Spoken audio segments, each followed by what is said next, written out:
কিছুদিন বন্ধ থাকার পর আবার শহরের রাস্তা জবরদখলকারী ব্যবসায়ীদের বিরুদ্ধে অভিযান শুরু করতে চলেছে আগরতলা পুর নিগম। এরই প্রেক্ষিতে বৃহস্পতিবার রাজধানীর জয়নগর এলাকা থেকে আইজিএম চৌমুহনী এলাকা পর্যন্ত পরিদর্শন করেন। সেই সঙ্গে অফিস লেন সহ এই এলাকায় যে সকল ব্যবসায়ীরা নিজেদের ব্যবসার জায়গা রাস্তায় নেমে পড়েছে তাদেরকে সতর্ক করে দেন যে আগামী 7 দিনের মধ্যে নিজেরাই যেন অবৈধভাবে দখল করা জায়গা ছেড়ে দেয়, তা না হলে পুর নিগম উচ্ছেদ অভিযান চালাবে বলে এদিন স্পষ্ট জানিয়ে দেন।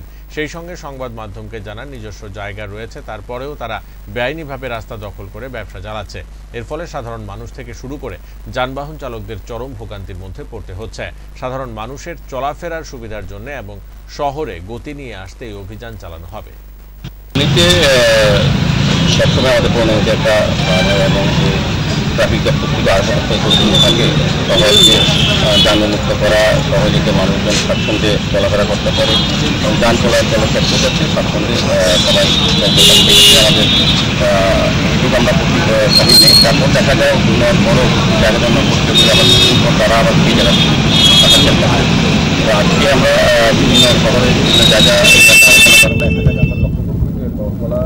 জয়নগর অবলা কমিটিতে আইজিএম কমিটি স্টেডিয়ামের যে দোকানগুলি আছে তাদের যতটা জায়গা বরাদ্দ করা দেওয়া হয়েছিল তার বাইরে তারা আলাদাভাবে পেজ করে আলাদা চালা করে মানুষের চলাচলে যে রাস্তাটা ফুটপাত দখল করে তারা ব্যবসা করে।